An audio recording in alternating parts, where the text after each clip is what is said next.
Astaghfirullah. Beberapa dialog Allah Subhanahu wa ta'ala dengan hambanya pada hari kiamat. Dalam sebuah hadis yang dikeluarkan Imam Muslim dan juga Imam Al-Bukhari, Nabi SAW mengatakan, ma minkum min ahadin illa sayukallimuhu Allahu laisa bainahu wa bainahu turjuman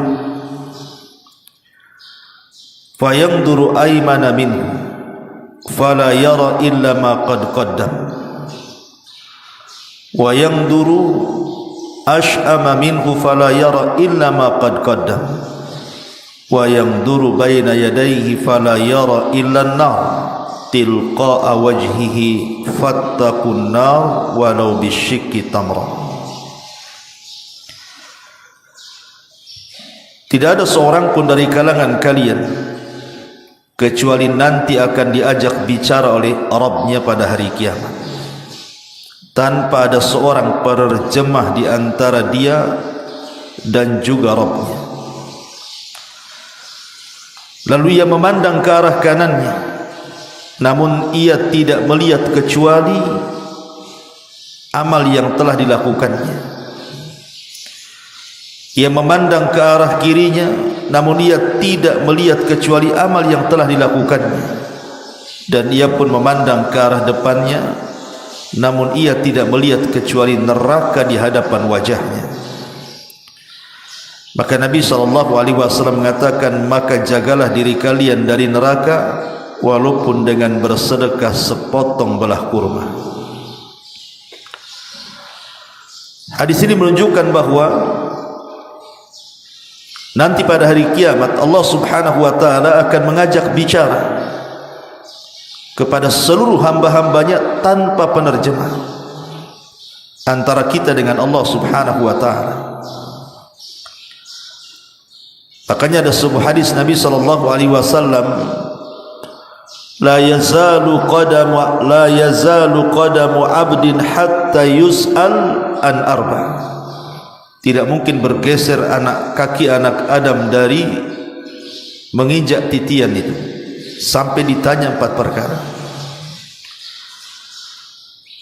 An umrihi fi ma'afna, tentang umurnya kemana dia habiskan. Wa an syababihi fi ma'abla, tentang masa mudanya kemana dia lampiaskan. Wa an ilmihi fi ma'amila fi, tentang ilmunya sudahkah dia amalkan. Wa an malihi min aina iktasabahu wa fi ma'anfaqahu, tentang hartanya dari mana kau dapat, kemana pula dibelanjakan. Ma'asyiral muslimin yang muliakan Allah Azza wa Jalla, lalu apa saja yang didialogkan Allah Subhanahu wa ta'ala dengan kita itu? Ma'asyiral muslimin yang muliakan Allah Azza wa Jalla, yang pertama, hadis yang dikeluarkan Bukhari dan Muslim. Nabi SAW bersabda ketika bicara tentang al-ardu. Al-ardu itu artinya menampakkan catatan amal. Ada yang memasukkan al-ardu itu bagian daripada hisab, tetapi hisab yang mudah. Makanya hisab itu ada 2, ada hisaban yasira, ada hisaban asira. Ada hisab mudah, ada hisab sulit. Sebagian ulama mengatakan bahwa hisab mudah inilah yang kemudian disebut al-ardu, penampakan catatan, pengakuan semua dosa-dosa yang pernah dilakukan. Walaupun ada sebagian ulama yang lain bahwa al-ardu sendiri hisab sendiri. Nabi SAW secara khusus mengatakan, yudnal mu'minu yawmal qiyamati min rabbih azza wa jalla. Pada hari kiamat seorang mukmin akan didekatkan dengan Allah Subhanahu wa ta'ala, hatta yadha alaihi kanafahu, hingga diletakkan padanya kanafahu. Kanaf ini dalam bahasa disebut as-sitru war-rahmah. As-sitru war-rahmah, di mana Allah Subhanahu wa taala akan menutupi aib-aib kita, dan Allah Subhanahu wa taala akan berikan kasih sayangnya kepada kita.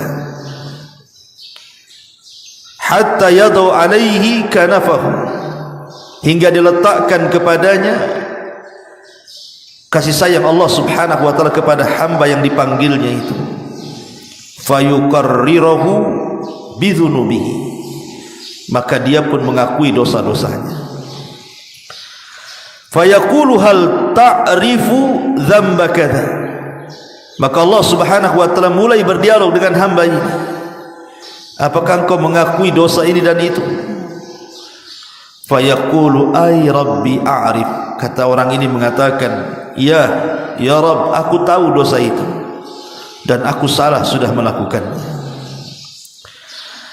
Maka Allah Subhanahu wa taala mengatakan, fa inni qad satartuha 'alaika fid dunya wa inni aghfiruha lakal yaum.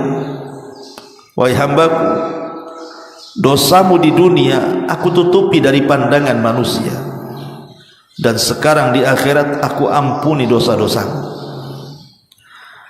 Fayu'ta sahifata hasanati, maka dia akan diberikan lembaran-lembaran catatan kebaikannya. Wa ammal kufar wal munafiqun fayunada bihim ala ru'usil khalaiq haula'i alladhina kadzabu 'ala Allah. Adapun orang-orang kafir, orang-orang munafik, akan diseru di hadapan para makhluk dan mengatakan, itulah mereka para pendusta-pendusta Allah Subhanahu wa taala. Di sini Nabi SAW ingin katakan, nanti pada hari kiamat kita semua akan dipanggil oleh Allah Subhanahu wa taala, dan semua catatan amal kita akan ditampakkan. Di dunia kita berbuat dosa bisa saja kita tutupi dari orang lain, bahkan boleh jadi orang terdekat dengan kita tidak tahu dosa kita, karena kita ini pandai menyembunyikan dosa di dunia. Tapi di akhirat, la yakhfa alaikum minhu khafiyah, tidak ada bagi kalian di sisi Allah Subhanahu wa taala yang terselubung dan tersembunyi, semua akan tampak. Sehingga Allah Subhanahu wa taala kelak akan memanggil kita, kemudian akan mengajak dialog yang disebut dengan ardul a'mal, penampakan catatan-catatan amal kita itu. Di sini terjadi dialog antara kita dengan Allah Subhanahu wa taala.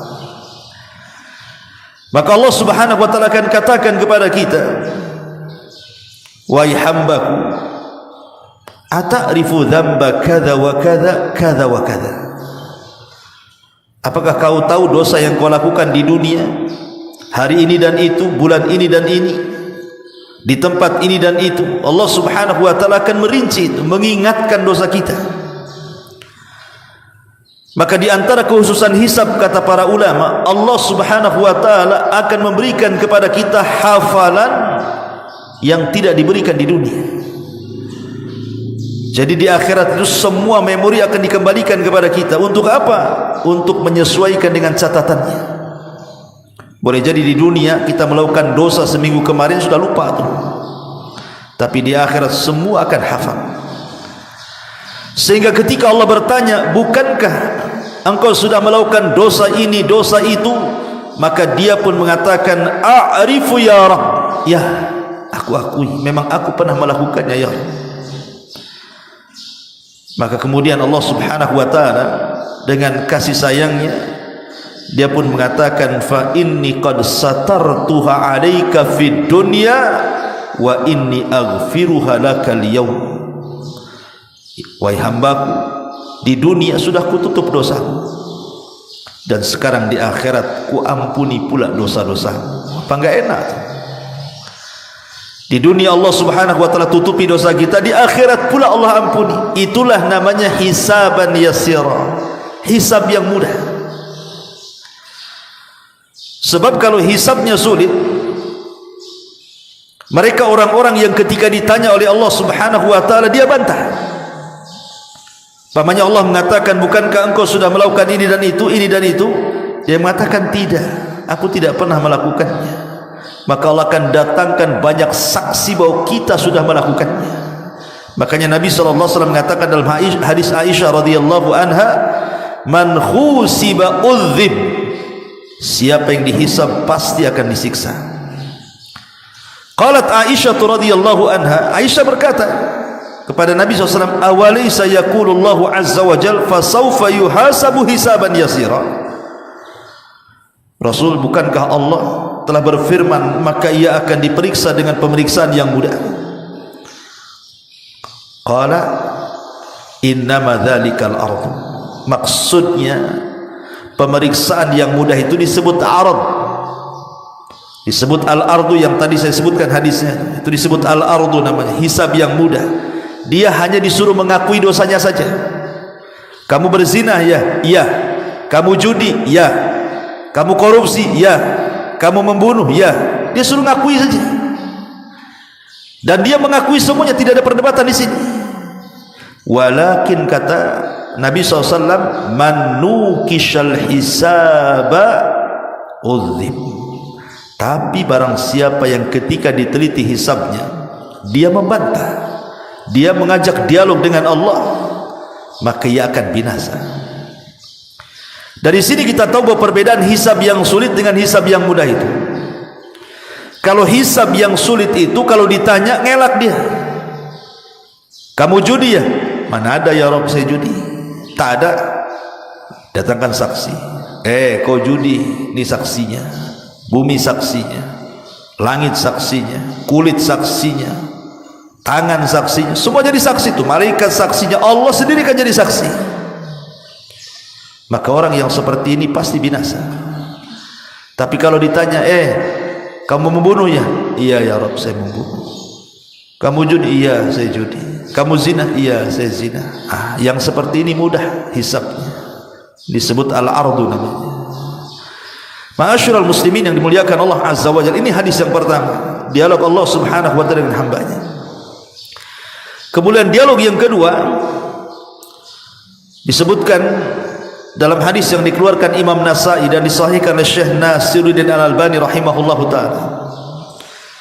Yaji'ur rajulu akhidan biyadir rajuli yaumal qiyamah. Akan datang seseorang pada hari kiamat menghadap Allah Subhanahu wa taala dan menyeret orang lain. Jadi orang ini datang kepada Allah sementara tangannya sedang menyeret orang. Fayaqul, dan dia mengatakan, ya Rabb, hadza qatalani. Ya Rabb, orang ini sudah membunuh. Orang ini sudah membunuh. Fayaqulullahu azza wa jalla, maka Allah bertanya kepada orang yang dituduh membunuhnya, lima qataltahu, kenapa kau bunuh dia? Fayaqul, dia mengatakan, qataltuhu litakunal izzah laka ya Rabb. Ya Rabb, aku bunuh dia tidak lain dan bukan demi kemuliaan. Dia orang kafir umpamanya, ku bunuh dalam jihad. Fayaqulullahu azza wa jalla, maka Allah berfirman kepadanya, fa inna hali, dia membunuh karena aku. Ada apa dengan kamu? Kemudian wayaji'ur rajulu akhidan biyadir rajuli akhar. Adapun ada yang lain menyeret orang yang membunuhnya dalam kasus yang lain. Fayaqul, maka Allah katakan, orang ini mengatakan di hadapan Allah, inna hadza qatalani ya Rabb, orang ini sudah membunuhku ya Rabb. Fayaqulullahu lahu, maka Allah akan katakan kepada yang membunuhnya itu, lima qataltahu, kenapa kau bunuh dia? Fayaqul, dia mengatakan, litakunal izzah li fulan, aku membunuhnya karena demi kemuliaan si fulan ibn fulan, bukan karena Allah. Fayaqul, maka Allah mengatakan, innaha laysat li fulan fayabu'u bi ithmihi, sesungguhnya dia membunuh bukan karena kemuliaan, bukan si fulan, maka gabungkan dosanya kepadanya. Dalam riwayat Ibnu Abbas radhiyallahu anhuma, orang yang membunuh dan orang yang dibunuh akan datang pada hari kiamat, di mana orang-orang yang dibunuh itu tanpa kepala, kepalanya dijinjing dengan tangan kanannya dan tangan kirinya membawa orang yang membunuhnya. Kemudian dia mengatakan sambil darah di lehernya bercucuran, dia menghadap Allah dan mengatakan, ya Rabb, sal hadza lima qatalani. Ya Rabb, tanya orang ini kenapa dia sampai membunuh. Sal hadza lima qatalani, tanya kenapa dia sampai membunuhku, katanya. Maka Allah Subhanahu wa taala bertanya, kenapa kau bunuh dia? Maka dia mengatakan, aku bunuh karena kehormatan fulan ibn fulan.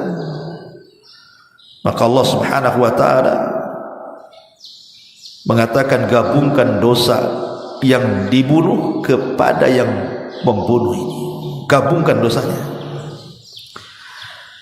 Ma'asyiral muslimin yang dimuliakan Allah Subhanahu wa taala, hadis ini bercerita tentang kisas pada hari kiamat, bahwa setiap orang yang pernah menzalimi dan yang dizalimi akan berjumpa di hadapan Allah Subhanahu wa taala. Dan kalau dua-duanya seorang yang beriman, maka akan berjumpa di qantarah. Qantarah itu adalah tempat setelah titian siratal mustaqim. Tapi kalau zalim menzaliminya bukan sesama muslim, bukan sesama mukmin, tetapi mungkin satunya mukmin, satunya kafir, atau dua-duanya kafir, maka dilakukan sebelum meniti titian siratal mustaqim. Karena keyakinan ahli sunnah wal jamaah, yang meniti titian siratal mustaqim itu hanya orang-orang yang dalam hatinya ada keimanan. Adapun orang kafir menginjak sirat aja tidak langsung dimasukkan ke dalam jahannam. Makanya mereka kisosnya sebelum titian, seperti kisosnya binatang dengan binatang, atau hisabnya binatang dengan binatang, ataupun mukmin dengan kafir atau kafir dengan kafir. Tapi kalau mukmin dengan mukmin setelah mereka menyeberangi titian, itulah yang disebut dengan hadis muflis namanya. Hadis muflis itu ma'ruf ketika Rasul bertanya kepada para sahabat, atadruna mal muflisu hadhil ummah, tahukah kalian siapa orang bangkrut di antara umat ini? Sahabat mengatakan, Allah wa rasuluhu a'lam, Allah dan Rasulnya yang tahu. Barangkali orang bangkrut itu orang yang tidak punya harta, usahanya gulung tikar. Tapi Rasul mengatakan, bukan itu yang kumaksud. Hakikat orang bangkrut adalah orang yang datang menghadap Allah dengan membawa pahala salat, puasa, zakat, haji, tapi di sisi lain dia membawa dosa, pernah mencaci maki fulan, pernah menghina fulan, pernah membunuh fulan, pernah mengambil harta fulan, dan begitu seterusnya. Maka nanti akan dihadapkan orang zalim dan yang dizalimi, dan akan bertukar pahala di sini. Apabila orang-orang yang zalim itu sudah habis pahalanya karena diberikan kepada orang yang dizalimi, sementara orang yang dizalimi masih banyak, maka dia akan dibebani dosa-dosa orang-orang yang dizaliminya. Pahalanya hilang, dosa orang pula dia tanggung. Itulah bangkrut. Dalam bahasa usaha itu modal hilang, utang pula numpuk. Ma'asyiral muslimin yang dimuliakan Allah Azza wa Jalla, ini dialog yang kedua. Kemudian dialog yang ketiga dari sahabat Abdullah ibn Amr ibn As radhiyallahu anhu. Hadis ini dikeluarkan oleh Imam Ahmad dalam musnadnya dan disahihkan oleh Syekh Syuaib Al-Arnaut rahimahullahu taala. Nabi sallallahu alaihi wasallam mengatakan, innallaha azza wa jalla yastakhlis rajulan min ummati ala ru'usil khalaiq yaumil qiyamah. Sesungguhnya Allah Azza wa Jalla akan membebaskan seseorang dari umatku di hadapan seluruh makhluk-makhluknya pada hari kiamat. Fayanshuru alaihi tis'atan wa tis'ina sijjilan, lalu dibukakan kepadanya 99 catatan amal buruknya. Kullu sijjin maddal basar, setiap satu catatan jauhnya sejauh mata memandang. Jadi orang ini datang kepada Allah membawa 99 catatan. Kalau satu catatan dibentang ini, maka jauhnya sejauh mata memandang semua kesalahan dia. Summa yaqulu lahu, kemudian Allah Subhanahu wa taala berfirman kepadanya, atunkiru min hadza syai'an, Sudah kau baca catatan? Ada enggak yang kau ingkari dari catatanmu? Ada enggak yang kau ingkari? Betul itu semua perbuatanmu di dunia? Adzalamatka katabati hafidun? Adakah malaikat-malaikat pencatat yang aku utus mendolimi kamu, di mana dia mencatat apa yang kau tidak buat, atau dia tersilap mencatat padahal engkau tidak melakukannya? Maka dia mengatakan, la ya Rabb, tidak ya Rabb, semua benar, ini semua kesalahan. Fayaqul alaka udhrun, maka Allah mengatakan lagi kepada orang ini, alaka udhrun aw hasanatun, ada enggak kau punya kebaikan? Ada enggak kau punya kebaikan yang bisa mengimbangi satu catatanmu ini? Fayuhab. Kemudian di sini Nabi SAW mengatakan, fayubhathur rajulu fayaqulu ya Rabb, fayaqulu la ya Rabb. Dia mengatakan, laki-laki ini sambil tertunduk dan mengatakan, tidak ada ya Rabb, tidak ada ya Rabb. Bahasa kita, kalaupun ada ya Rabb, tidak mungkinlah dengan catatan keburukan ini bisa kutandingi kebaikanku. Maka Allah Subhanahu wa taala mengatakan, bala innalaka indana hasanatan wahidatan la zulmal yawma 'alaika. Bahkan kamu punya satu kebaikan yang kau tidak tahu kan? Satu kebaikan ini kau bisa mengimbangi 99 catatan burukmu. Bingung hamba ini, dia enggak merasa punya itu kan, karena dia sudah putus asa masalahnya, sudah hampir merangkah ke neraka. Tapi Allah panggil lagi, tunggu dulu, kau ini punya satu kebaikan. Kau bisa dengan satu kebaikan ini mengimbangi 99 catatan keburukanmu, katanya. Dan Allah tidak menzalimi dirimu sama sekali. La dzulma 'alaikal yaum, tidak ada kezaliman hari ini kepadamu. Kemudian fatukhraju lahu bitaqah fiha asyhadu an la ilaha illallah wa anna muhammadan abduhu wa rasuluh. Tiba-tiba Allah keluarkan satu kartu sakti, bertuliskan, aku bersaksi bahwa tidak ada sesembahan yang berhak disembah kecuali Allah, dan aku bersaksi Muhammad hambanya dan rasulnya. Itulah yang disebut dengan hadis bitaqah, hadis kartu sakti. Isinya kalimatut tauhid. Fayaqul ahdhiruhu, fayaqul ya Rabb ma hadhil bitaqah. Allah mengatakan kepada para malaikat, hadirkan tuh catatan ataupun kartu sakti itu. Maka malaikat menghadirkannya. Maka hamba ini mengatakan, ya Rabb ma hadhil bitaqah, ma hadhihi sijilat. Orang ini masih enggak percaya dan mengatakan, ya Rabb, buat apalah kartu ini dengan catatan 99 catatanku ini? Kayaknya enggak ada masalah. Ini satu catatan, satu bitaqah, satu kartu, sementara dosaku seabrag-abrag ya Rabb. 99 catatan, yang satu catatannya terbentang sejauh mata memandang. Untuk apalah ini kartu ini? Fayuqal, maka dikatakan kepadanya, innaka la tudlam, kau tidak akan dizalimi. Qala fatudha'u sijilat fi kiffatin wa la ilaha illallah fi kiffatin. Akhirnya kemudian Allah mendatangkan timbangan, di mana satu neraca diletakkan 99 catatan keburukannya, dan neraca satunya diletakkan bitaqah yang bertuliskan la ilaha illallah. Lihat bahasa hadis, fatasat sijilat wa thaqulatil bitaqatu wa la yathqulu syai'un bismillahirrahmanirrahim. Tiba-tiba kemudian sijilat ini yang penuh dengan kesalahan dia, yang satu catatan sejauh mata memandang, langsung ringan, sementara kartu itu langsung berat. Kemudian Nabi SAW mengatakan, tidak ada satu apapun yang lebih berat daripada nama Allah yang maha pemurah lagi penyayang, kata Allah.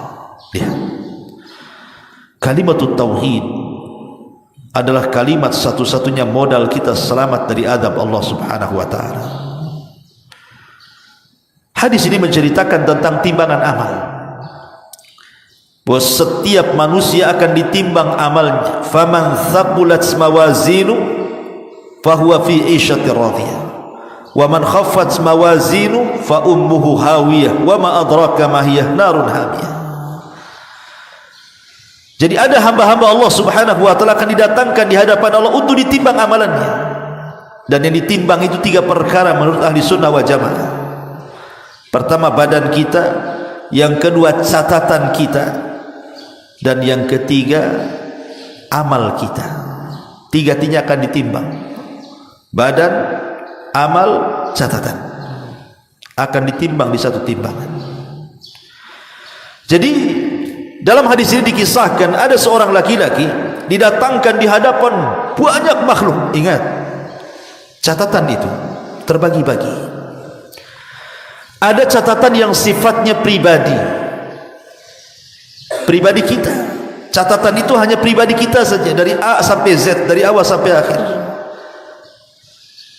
Tapi ada catatan itu yang kita berkumpul dengan orang lain, yang disebut dengan catatan umum.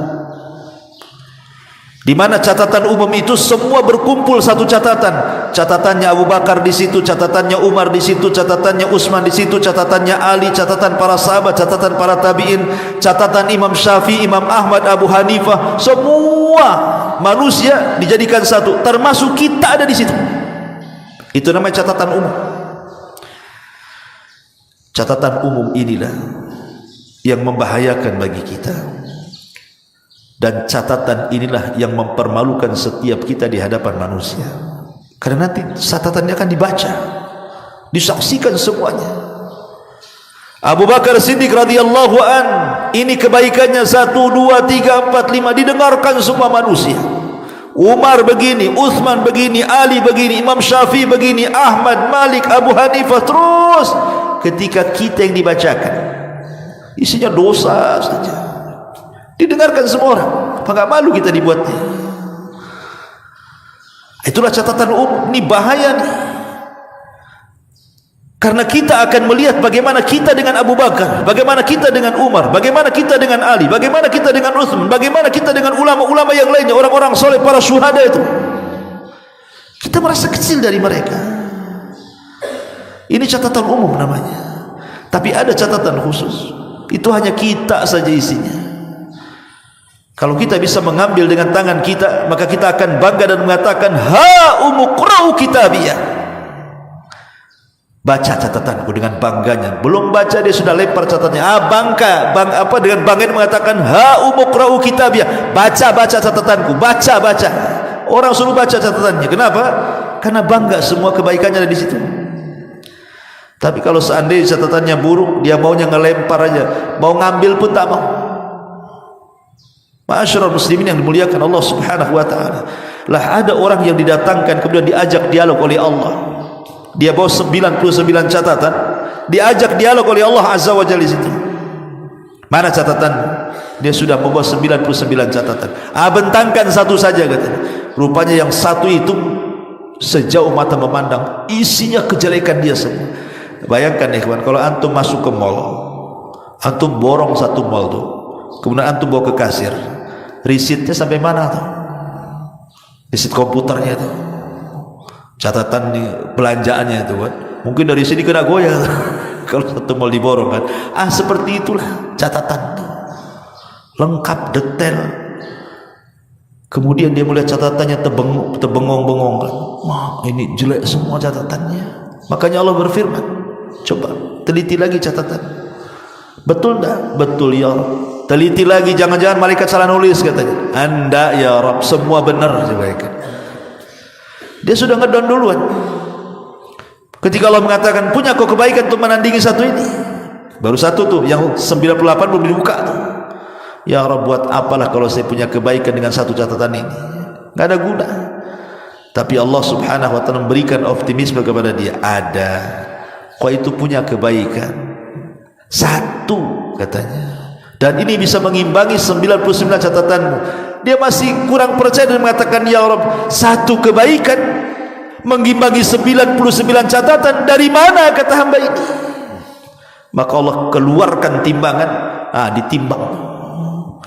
Rupanya kalimat tauhid yang ditimbang la ilaha illallah bisa memberatkan timbangan dia dan meringankan seluruh dosa-dosanya. Dari sini kata para ulama, fadlut tauhid, ada keutamaan tauhid. Selama orang itu tidak mati di atas kesyirikan, selama orang itu tidak mati di atas perbuatan syirik, maka ada kesempatan untuk selamat. Itulah kalimat tauhid la ilaha illallah. Ini yang ketiga. Ma'asyiral muslimin yang muliakan Allah Azza wa Jalla. Yang keempat, hadis ini dikeluarkan Imam Bukhari dari sahabat Abi Hurairah radhiyallahu anhu. Anna rajulan min ahli al-jannah ista'dzana rabbahu fi zar'i. Ada seorang laki-laki yang ketika di dunia suka bercocok tanam, mungkin dia petani atau pekebun di dunianya. Jadi ketika masuk surga, dia mengatakan kepada Allah Subhanahu wa taala, "Ya Rabb, aku ingin bercocok tanam," katanya. Di surga minta bercocok tanam. Padahal di surga sudah disiapin semuanya kan itu ya. Kenikmatan yang tidak bisa dilihat, didengar, terlintas pun tidak. Mau minta kebun pula di surga orang ini. Dia mengatakan, "Ya Rabb, aku ingin bercocok tanam." Faqala lahu, maka Allah Subhanahu wa taala mengatakan, "Alasta fi ma syi'ta." Alasta fi ma syi'ta. Kata Allah, bukankah kamu bebas melakukan apa saja yang kau kehendaki? Kau bebas mau apa saja di surga. Kenikmatannya tidak bisa dilihat, didengar tidak bisa. Pokoknya, aduh, apa yang kau inginkan sudah ada. Kau ingin beras ada, ingin apa, ingin lauk apa saja ada di surga.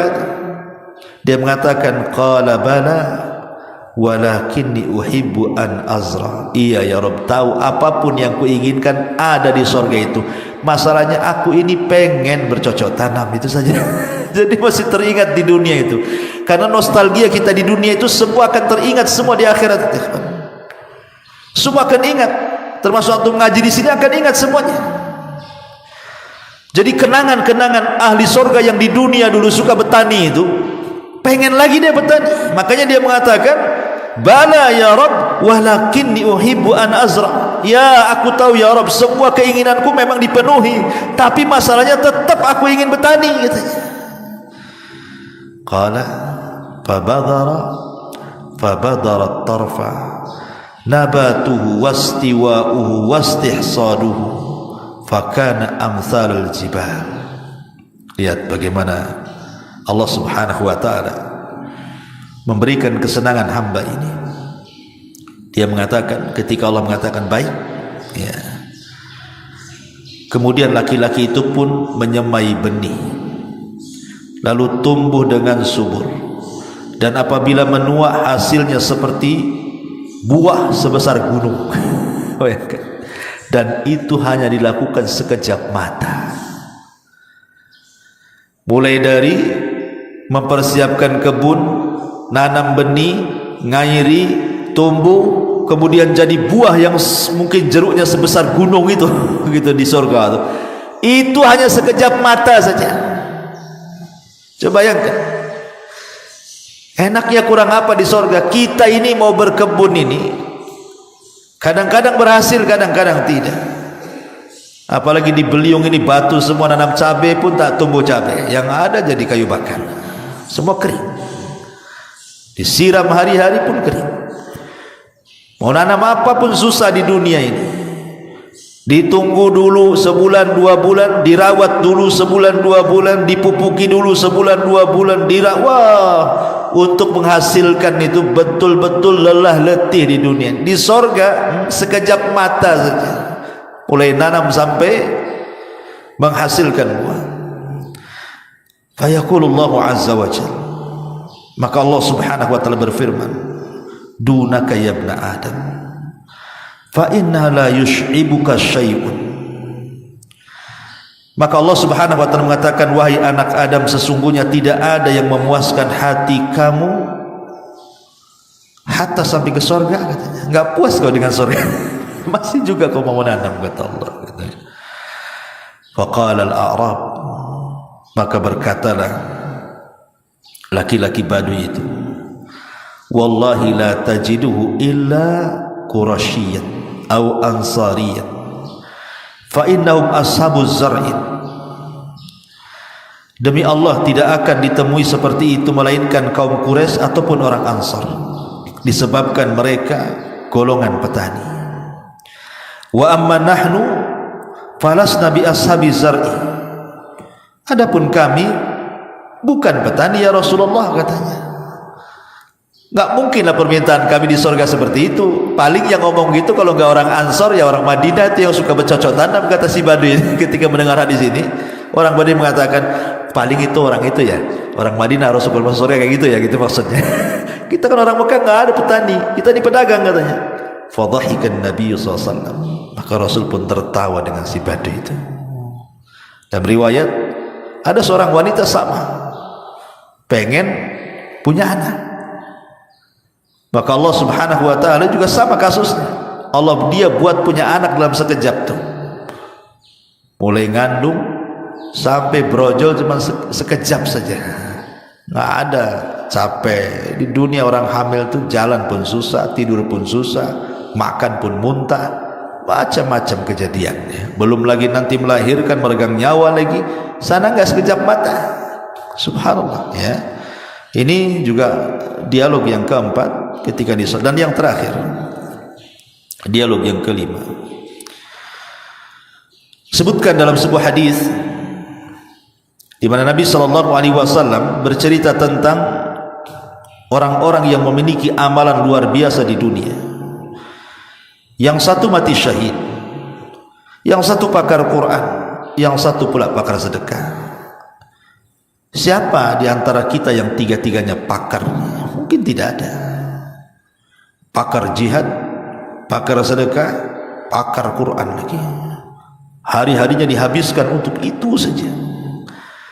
Tapi ketika kemudian pada hari kiamat dihadapkan kepada Allah Subhanahu wa ta'ala, diperlihatkan pula amalannya, dan dia senang melihatnya, tiba-tiba Allah Subhanahu wa ta'ala mengatakan, kadzabtum, dusta kalian berjihad hanya ingin disebut mujahid, engkau baca Quran ingin disebut qari, engkau ini hanya disebut dermawan, dan begitu seterusnya. Wa qad qil, dan sudah ma'ruf dari kamu seperti itu.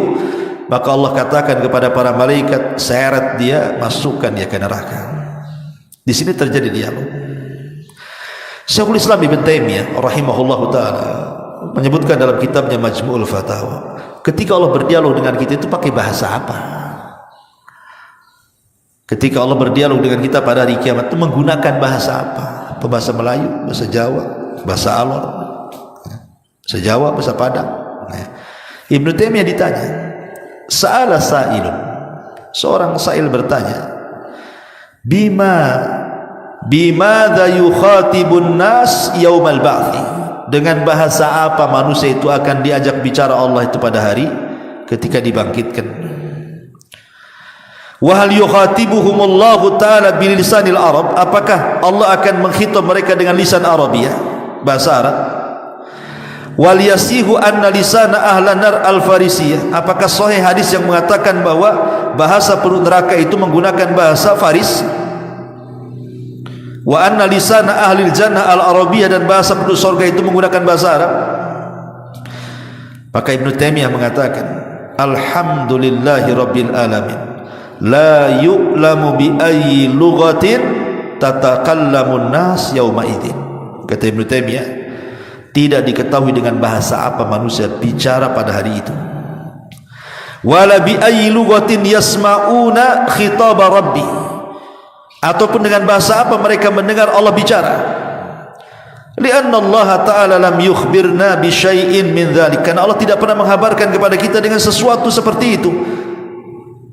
Kemudian juga wala rasulahu, begitu juga rasulnya tidak pernah menghabarkan. Walam yasih annal farisiyata lughatal jahannamiyin, dan tidak sahih juga riwayat yang mengatakan bahwa bahasa orang-orang yang masuk ke jahanam itu menggunakan bahasa Persia. Wala annal arabiyyata lughata ahli naimil abadi, begitu juga penduduk surga menggunakan bahasa Arab, tidak sahih juga riwayatnya. Wala na'lam nizaan fi dzalik bainas sahabah, dan kami tidak pernah mengetahui ada perselisihan di antara para sahabat Nabi. Bal kulluhum yakuffuna an dzalik, bahkan semuanya diam dan tidak membicara soal ini. Kenapa? Li'annal kalam fi mithli hadza min fudulil qaul, karena bicara soal ini adalah termasuk fudulul qaul. Ngomongan enggak jelas gitu ya, fudulul qaul itu. Wala qala Allah Ta'ala li ashabihi tsara, Allah pun tidak pernah mengucapkan seperti itu. Walakin, akan tetapi kata Ibnu Taimiyah, hadatsa fi dzalikal khilaf bainal mutaakhirin, yang demikian ini ada khilaf di antara ulama-ulama akhir-akhir kontemporer. Faqala an-nas, sebagian mereka mengatakan yatakhatabuna bil arabiyyah, mereka berbicara dengan Allah pakai bahasa Arab. Wa qala al-akharuna, dan yang lain mengatakan illa ahlan nar, kecuali penduduk neraka, fa innahum yujibuna bil farasiyah bil farisiyati, mereka menjawab dengan bahasa Persia. Wa hiya lughatuhum finnar, dan itu bahasa mereka di neraka. Wa qala al-akharun, yang lain mengatakan yatakhatabuna bisiryaniyah, mereka bicara dengan menggunakan bahasa Siryaniyah. Li annaha lughatu Adam, karena itu bahasa Nabi Adam. Kemudian wa anha tafarra'atil lughat, dari bahasa Siryaniyah inilah terpecah menjadi banyak bahasa. Wa qala al-akharun, dan yang lain mengatakan illa ahlal jannah, kecuali penduduk surga, fa innahum yatakallamuna bil arabiyyah, mereka bicara dengan bahasa Arab. Kemudian Ibnu Taimiyah di akhir fatwanya dia mengatakan wa kullu hadhil aqwal la hujjata li arbabiha la min tariqi aqlin wala naqlin bal hiya da'awa 'ariyah 'anil adillah, intaha kalam. Semua pendapat-pendapat ini tidak ada hujah sama sekali, tidak secara akal, tidak secara nas, bahkan ini hanya pengakuan-pengakuan yang tidak kuat dan tidak berdasar. Sehingga kesimpulannya wallahu a'lam, selesai, itu kesimpulannya. Ya, kesimpulan Ibnu Taimiyah wallahu a'lam, pakai bahasa apa Allah, terserah Allah lah membuat bahasa di sana. Wallahu a'lam bishawab. Mudah-mudahan ada manfaatnya. Subhanallah bihamdika, asyhadu an la ilaha illa anta, astaghfiruka wa atubu ilaik. Allahu ta'ala alam. Assalamualaikum warahmatullahi wabarakatuh.